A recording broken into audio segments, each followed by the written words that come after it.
하나님 말씀 창세기 44장 14절부터 34절까지의 말씀입니다. 창세기 44장 14절부터 44절까지의 말씀, 좀 길지만 제가 빨리 읽으면 눈으로 따라오시기 바랍니다. 유다와 그의 형제들이 요셉의 집에 이르니 요셉이 아직 그곳에 있는지라 그의 앞에서 땅에 엎드리니 요셉이 그들에게 이르되 너희가 어찌하여 이런 일을 행하였느냐? 나 같은 사람이 점을 잘 치는 줄을 너희는 알지 못하였느냐? 유다가 말하되 우리가 내 주께 무슨 말을 하오리이까? 무슨 설명을 하오리이까?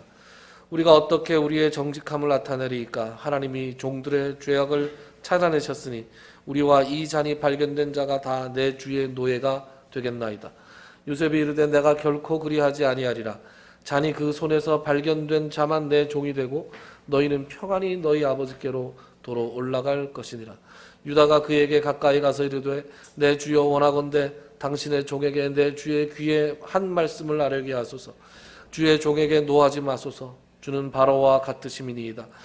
이전에 내 주께서 종들에게 물으시되 너희는 아버지가 있느냐 아우가 있느냐 하시기에 우리가 내 주께 아뢰되 우리에게 아버지가 있으니 노인이요 또 그가 노년에 얻은 아들 청년이 있으니 그의 형은 죽고 그의 아버지가 남긴 것은 그뿐이므로 그의 아버지가 그를 사랑하나이다 하였더니 주께서 또 종들에게 이르시되 그를 내게로 데리고 내려와서 내가 그를 보게 하라 하시기로 우리가 내 주께 말씀드리기를 그 아이는 그의 아버지를 떠나지 못할지니 떠나면 그의 아버지가 죽겠나이다. 주께서 또 주의 종들에게 말씀하시되 너희 막내 아우가 너희와 함께 내려오지 아니하면 너희가 다시 내 얼굴을 보지 못하리라 하시기로 우리가 주의 종 우리 아버지에게로 도로 올라가서 내 주의 말씀을 그에게 아뢰었나이다. 그 후에 우리 아버지가 다시 가서 곡물을 조금 사오라 하시기로 우리가 이르되 우리가 내려갈 수 없나이다. 우리 막내 아우가 함께 가면 내려가려니와 막내 아우가 우리와 함께 가지 아니하면 그 사람의 얼굴을 볼 수 없음이니이다.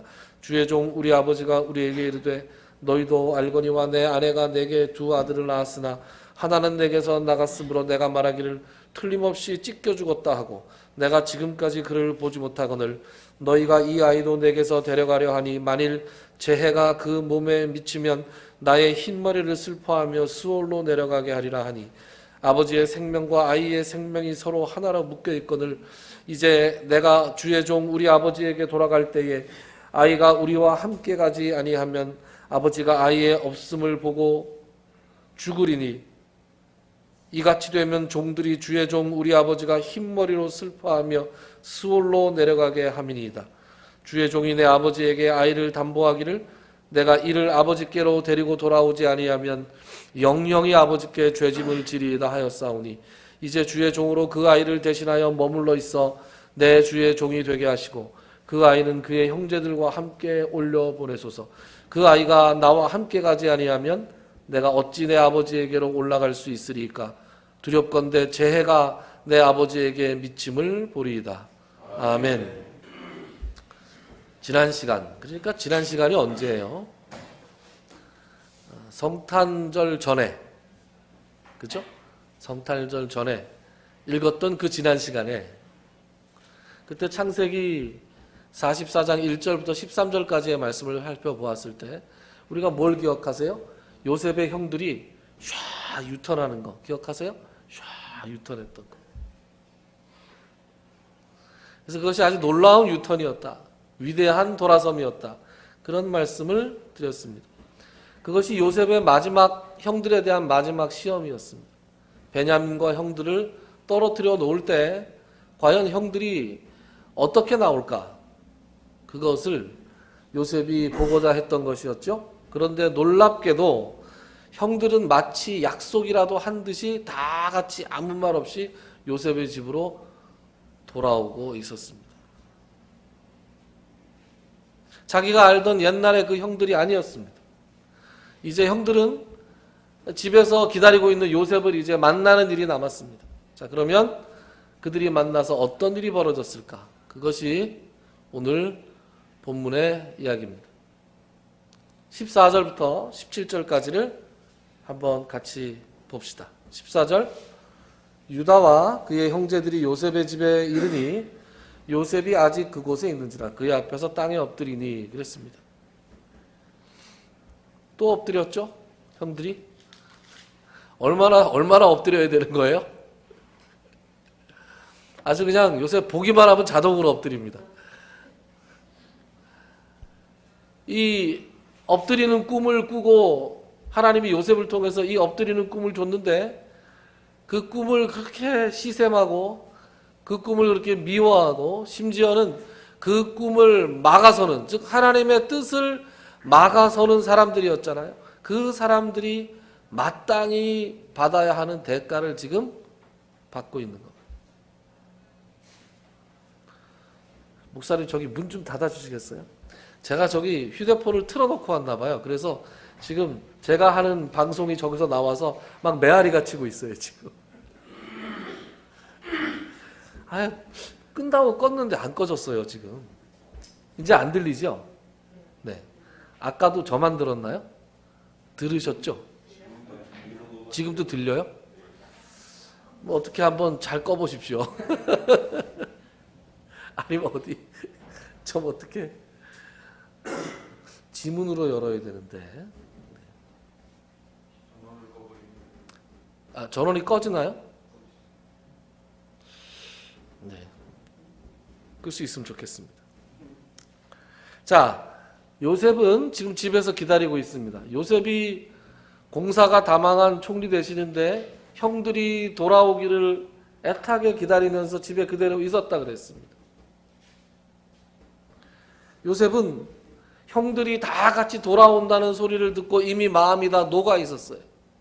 그럼 이제 형들을 어떻게 하면 용서해 줄까? 어떻게 하면 이들에게 입 맞춰 줄까? 이들에게 어떻게 하면 안아 줄까? 이들에게 어떻게 하면 잘해 줄까? 지금 그 생각만 하면서 타이밍을 보고 있을 거예요.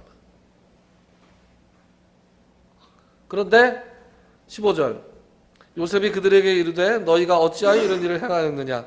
나 같은 사람이 점을 잘 치는 줄을 너희는 알지 못하느냐? 일단은 책망으로 시작하죠.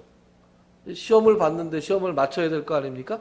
그래서 이렇게 얘기하면 뭐라고 하나 보자. 그렇게 하고 요셉이 지금 형들에게 이야기했습니다. 그랬더니 유다가 말하되 우리가 내주께 무슨 말을 하오리까? 무슨 설명을 하오리까?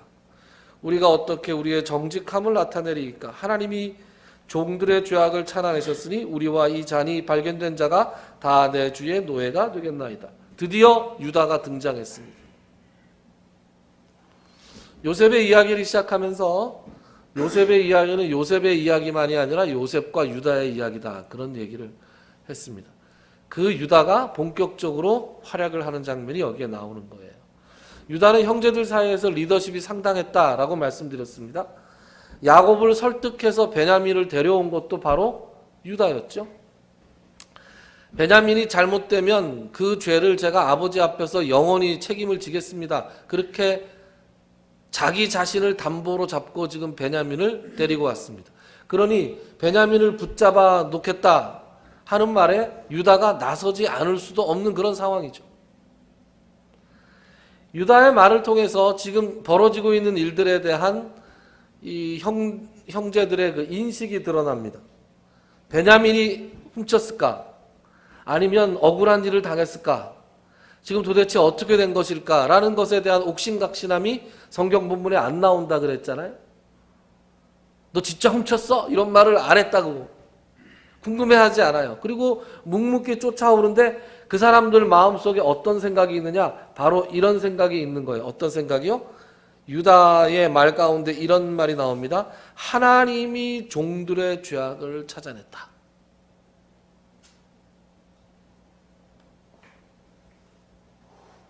지금 이 잔이 누구의 자루에서 발견되었는지 또 그걸 훔친 것인지 아니면 누명을 쓴 것인지 그게 중요한 게 아니라 근본적으로 자기들이 죄가 있는 사람들이다 이거예요.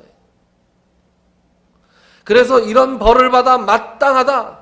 하나님께서 그 벌을 지금 주고 계시는 거다. 그러면서 염두에 두고 있는 그 죄의 내용이 뭐예요? 요셉한테 한 거예요. 자기의 형제를 사지로 몰아넣은 것에 대해서 형들이 깊이 후회하고 반성하고 이 일에 대해서 하나님이 책임을 묻고 있다라는 것을 고백하고 있는 것입니다. 그리고 그것을 지금 요셉도 알아들었어요.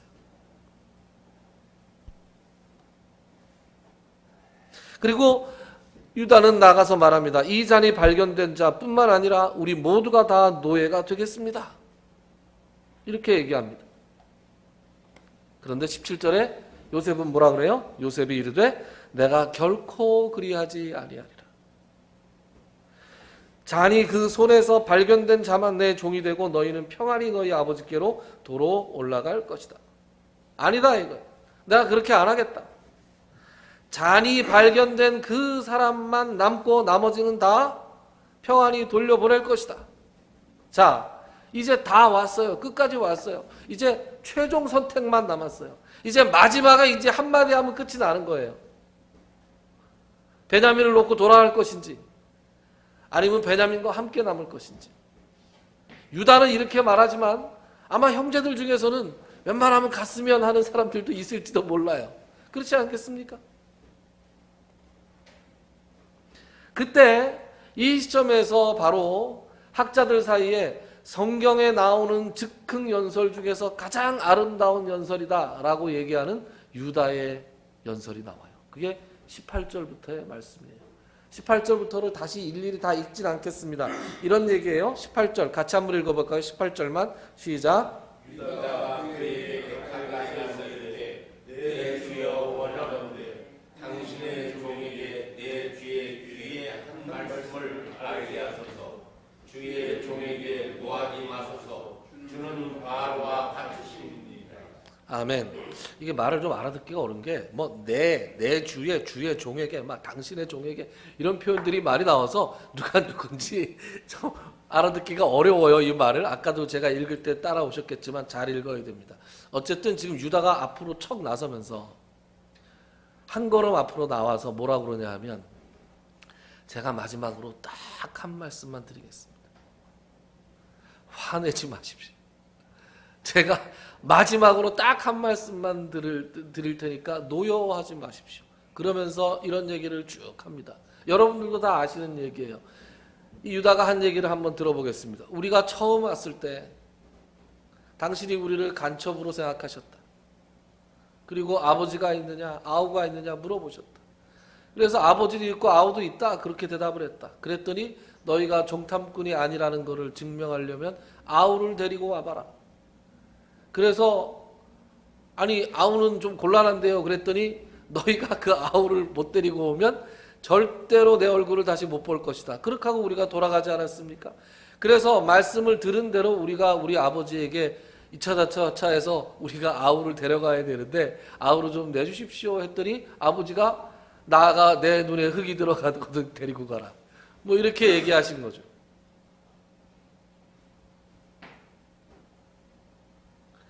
우리 아버지는 그 아이를 특별히 사랑하시고 원래는 그의 형, 즉 요셉을 얘기하는 거죠. 그의 형을 특별히 사랑하셨는데 그 형이 잘못돼서 이제는 그 아우, 여기 있는 이 베냐민을 특별히 사랑하고 계신다. 그래서 내가 아버지 앞에 맹세를 하고 나서야 이 아우를 간신히 데리고 올 수 있었다. 이 간신히 설득해서 데리고 온 이 아이가 만약에 다시 못 간다면 어떻게 되겠느냐? 그러면서 30절에 말씀을 합니다. 여러분 30절과 31절을 한번 같이 읽어볼까요? 시작.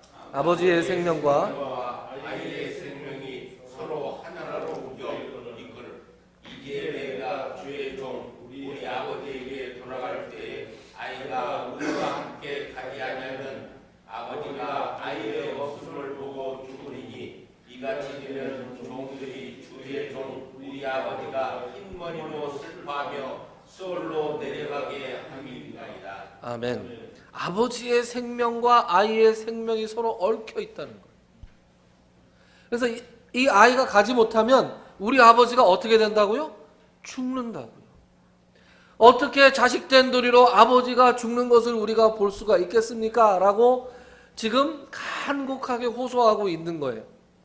그래서 33절과 34절이 하이라이트인데 수고스럽지만 한 번만 더 읽으시죠. 33절과 34절 시작.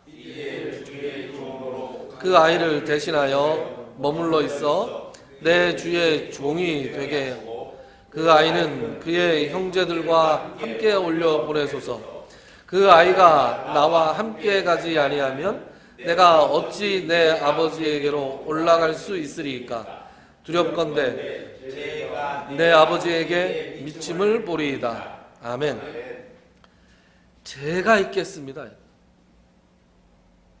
제가 대신 종이 되어서 남을 테니까 그 아이는 다른 형제들과 함께 보내주십시오.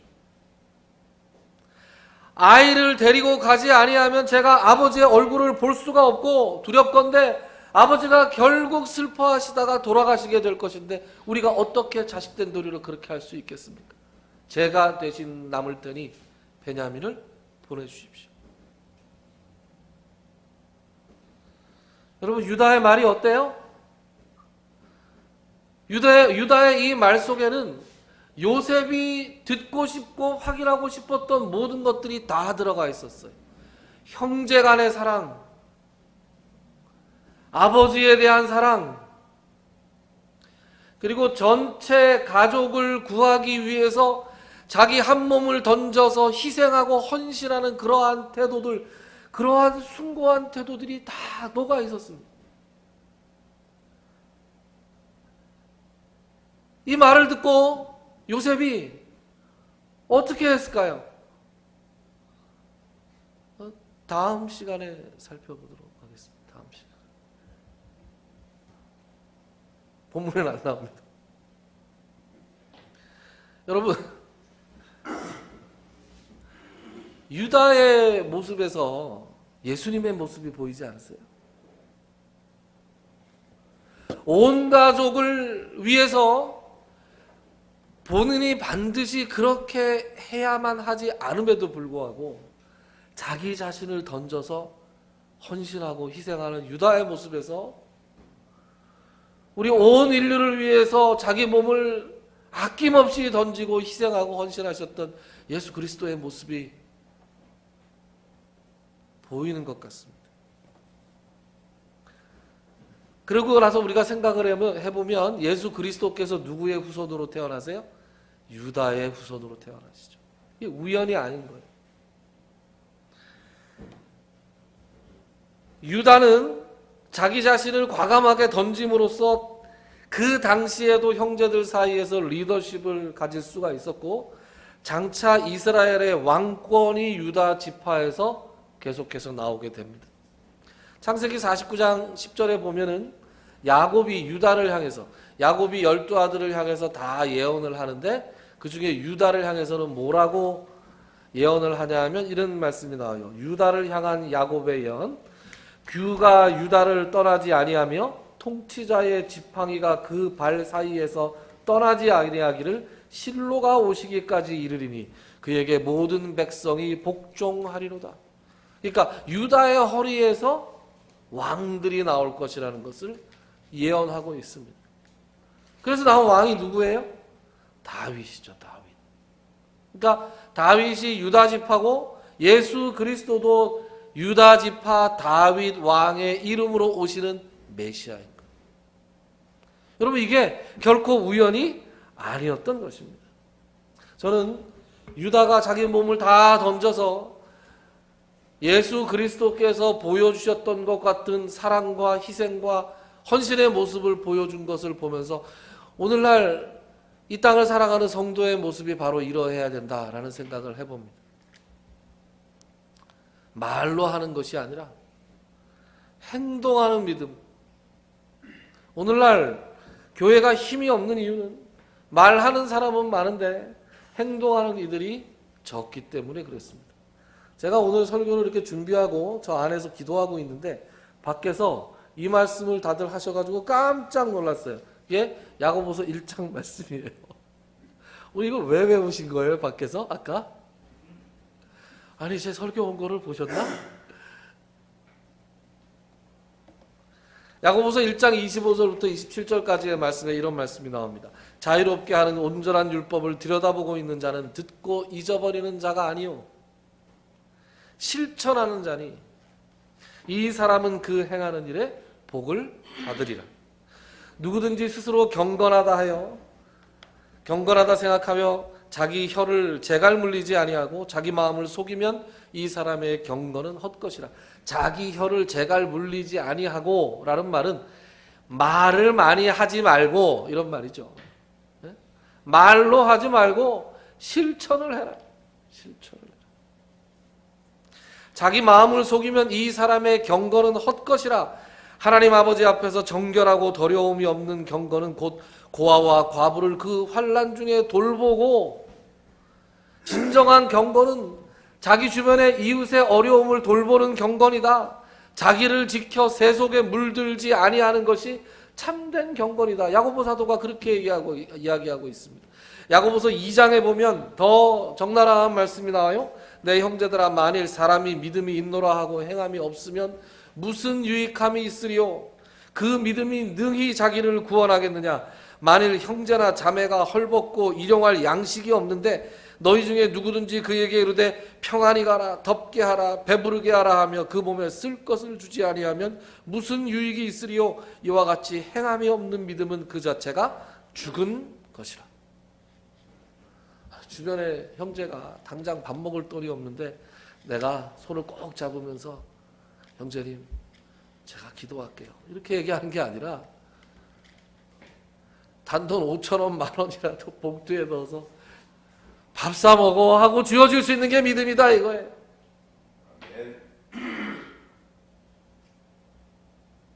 여러분, 우리의 믿음이라든가 우리의 행함이라는 것이 너무 종교의 틀에만 매여 있지 않나 우리가 생각을 해봐야 됩니다.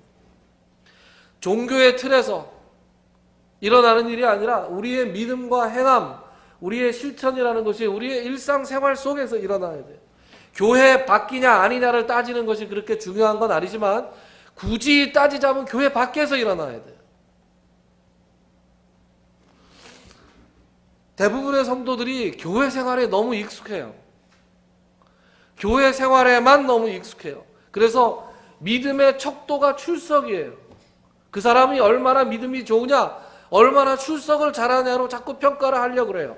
여러분, 출석은 권력이 있다는 것을 증명하는 것이지 믿음을 증명하는 것이 아닙니다. 왜 권력이 있느냐? 권력은 출석에서 나오거든요. 어떤 모임이든 자주 출석하는 사람들이 입김이 세게 돼 있죠. 교회도 자주 나오는 사람들이 입김이 세게 돼 있는 거예요. 그러나 입김이 세다는 것이 곧 믿음이 좋다는 것은 아닙니다. 믿음이 좋다 그러면 보통 교회에서 일주일에 8일을 살아요. 교회 일주일에 8번 나옵니다. 교회에서 아주 살아요.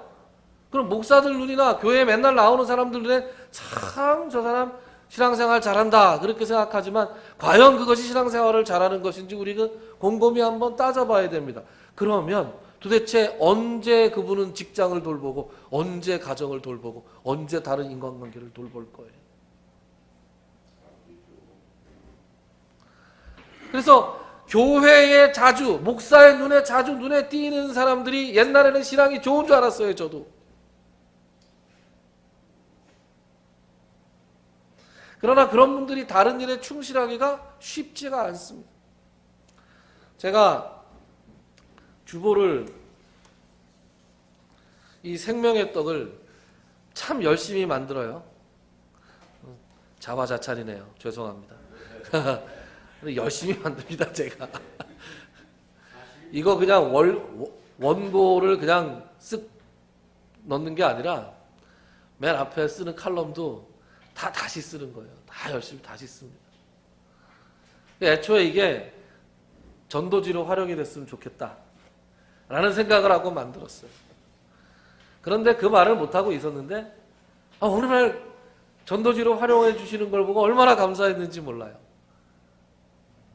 그래서 야, 이거 열심히 쓴 글을, 만든 주보를 우리 교회 교인이 아니더라도 이렇게 읽어봤으면 좋겠다. 그런 소망을 여러분 실천해 주셔서 참 감사해요. 여러분들 혹시 주변에 마음에 드신 분이 있다면 주보로 좀 가져가세요. 몇 장 가져가셔서 좀 전해주세요. 그럴 수 있으면. 그래서 1년에 한 번이라도, 아니 10년에 한 번이라도 하나님 말씀 비슷한 걸 한 번이라도 보는 게 좋지 않겠어요? 그렇지 않습니까? 그런데 주보를 가지고 전도하는 건 좋은데 효율성으로 따지면 얼마나 효율성이 있을까요? 그 전도지를 들고 읽고 우리 교회에 나오는 분들이 얼마나 있을까요? 사랑의 교회 옥하는 목사님께서 설교하는 중에 제가 들은 게 있어요. 옥 목사님이 사랑의 교회를 개척하시기 전에도 아주 목회 귀재였어요. 아주 젊었을 때부터 그냥 전도가 아주 창창한 그런 목회자셨어요. 그러니까 유학 가 있는데 유학을 못 마치고 오셨어요. 박사과정에 들어가 있다가 하도 와서 목회하라 그래가지고 성화를 해가지고 불려올 정도로 그렇게 아주 대단한 목회자셨습니다. 그분이 개척을 한다고 사랑의 교회를 개척할 때 정말 얼마나 마음이 뜨거웠겠어요. 드디어 내가 이제 개척을 한다. 그래서 큰 꿈을 품고 이 초대장을 2만 장을 찍어가지고 2만 장 초대장을 찍어서 쫙 뿌렸다. 2만 장을 뿌렸으니 이제 이 전도지를 보고 사람들이 많이 오리라. 2명 왔대요. 2명. 여러분 저는 2명도 많이 온 거라고 생각해요. 빵명 올 수도 있어요.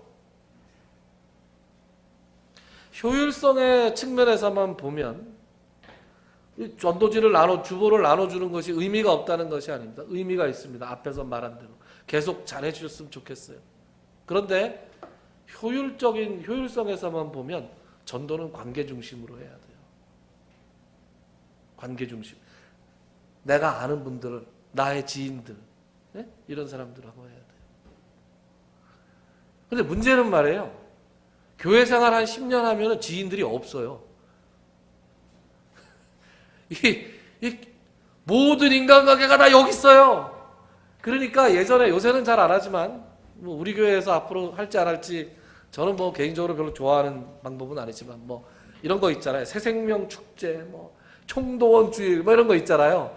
정해놓고 막 뭐 전도 작정하고 이름 써내고 막 기도하고 막 그러는 교회들이 있잖아요. 그런데 되면 제일 괴로워하는 분들이 중직들이에요. 장로님들.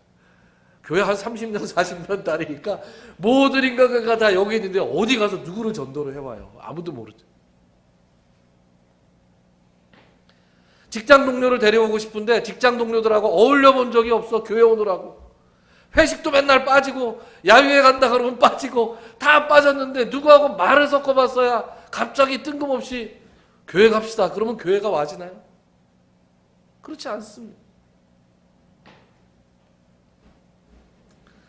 그래서 여러분 오해하고 듣지 마십시오. 여러분 교회에 너무 매달리면 안 돼요. 목사가 해야 될 소리인지 아닌지 모르겠어요. 여러분 교회에 너무 매달려 있으면 안 됩니다. 여러분들의 신앙이 교회에 머물러 있으면 안 돼요. 자꾸 밖으로 나가야 됩니다. 저는 여러분들이 주일 오전 예배 이거 한번 정말 열심히 잘 드렸으면 좋겠어요. 열심히 잘 드리고 이제 세상으로 나가셔서 뭐 띠들르고 머리 두들리고 전도하라는 게 아니고 여러분 친구를 사귀세요. 직장 동료하고 커피 한잔 하면서 그 사람이 어떻게 사는지 좀 들어주세요. 따다다다다다다 예수 믿으라 소리 하지 말고 그냥 들어주세요. 어떻게 사는지, 고민은 뭔지. 네? 그 사람 용돈 모자라서 쩔쩔맬 것 같으면 밥 한 번 사주세요. 밥 먹으면서. 밥 사준다 그러는데 싫어할 사람 아무도 없습니다. 밥 한 번 먹으세요.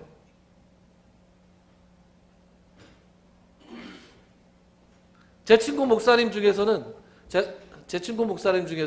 하도 사귈 사람이 없어서 그리고 총동원 주일 되게 좋아하는 목사님인데 그분 그거 되게 잘하는 사람이에요. 총동원 주일 하면서 모셔오라 하는데 자기는 막상 모셔올 사람이 없는 거예요. 그래서 어떻게 하냐 그러길래 제가 그랬어요. 평생 동사무소 가서 우쿨렐레 배워라. 동사무소 같은 데 가서 평생학습 기관 같은 데 가서 그냥 강의 같은 거 들으세요. 댄스 스포츠 동아리를 하시든지. 동아리 하다 보면 그 사람들하고 사귀게 됩니다. 전혀 예수를 몰랐던 사람들에게 예수 믿는 사람이 이렇게 산다는 걸 보여줄 기회가 생기는 거예요. 그 사람들과 함께 어울리면서 능력 있는 그리스도인이 어떻게 사는가를 보여주셔야 됩니다. 무슨 손에서 장풍이 나가는 게 아니라 예수 믿는 사람이 얼마나 같은 상황에서 승질을 안 내고 온유한지, 똑같이 하기 싫어하는 일 다 뺀질뺀질 거리고 있을 때 예수 믿는 사람은 왜 안 뺀질거리는지, 네? 남다른 모습을 보여주기 위해서가 아니라 남다른 모습을, 실력 있는 그리스도인의 모습을 삶의 현장에서 펼쳐나가야 된다고요. 봉사, 교회에서 하는 봉사 말고 주일날 띠두르고 하는 봉사 말고 삶의 현장에서 이웃과 함께 어울리면서 남들보다 조금 뭘 더 하는 거, 예? 그런 걸 통해서 그리스도인들이 이렇게 사는 거구나 라는 걸 좀 보여줘야 된다고요.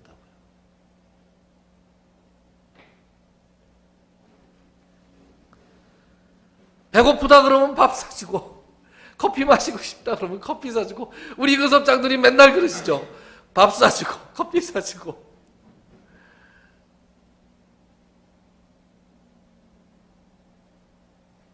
여러분, 믿음은 머리로 생각하는 게 아니라 몸으로 살아내는 겁니다. 믿음은 교회에서 펼치는 게 아니라 믿음은 삶의 현장에서 펼치는 겁니다. 그래도 말로 전도해야지. 그래도 복음을 전도해야지. 암요, 복음을 전도해야죠. 언제 그러면 말을, 입을 열어 전도할 거냐? 제가 좋아하는 말씀 딱 하나 같이 찾아보죠. 베드로전서 3장 15절부터 16절. 베드로전서는 제가 전에 강해를 한번 한 적이 있죠. 먼저 찾으신 분들이 있으면 한번 몇 페이지라고 좀 읽어주십시오. 379쪽이요? 네, 379쪽.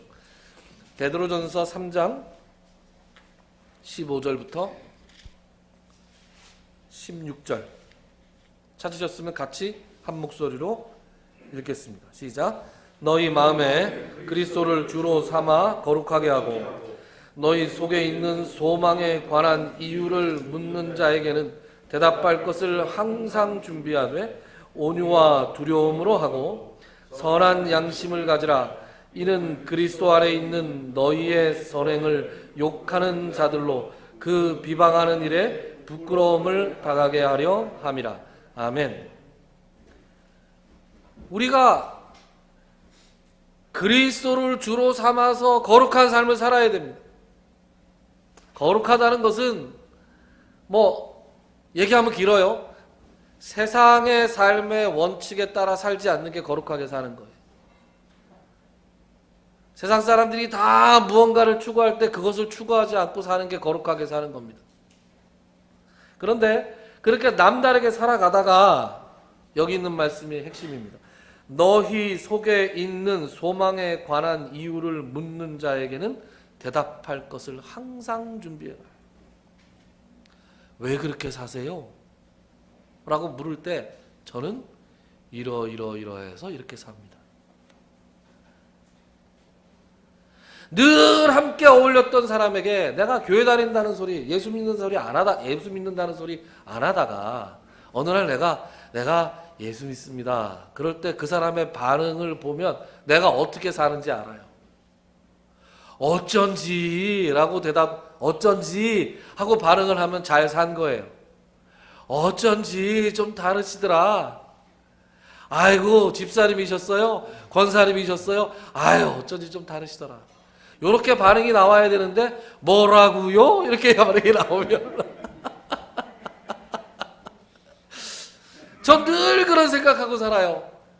우리 선생님, 우리 영어 가르치는 우리 선생님 알고 보니까 목사님이었대. 그러면 아, 그래, 어쩐지 그래야 되는데 뭐라고 이러면 아이고, 그거 부끄러워서 제가 어떻게 합니까?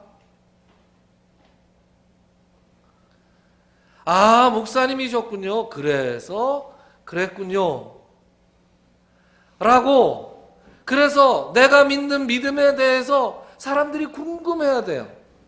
그래서 나에게 질문이 있을 때 그때 입을 열어서 우리 함께 예수 믿읍시다. 나를 통해 전도하는 거예요. 나를 통해.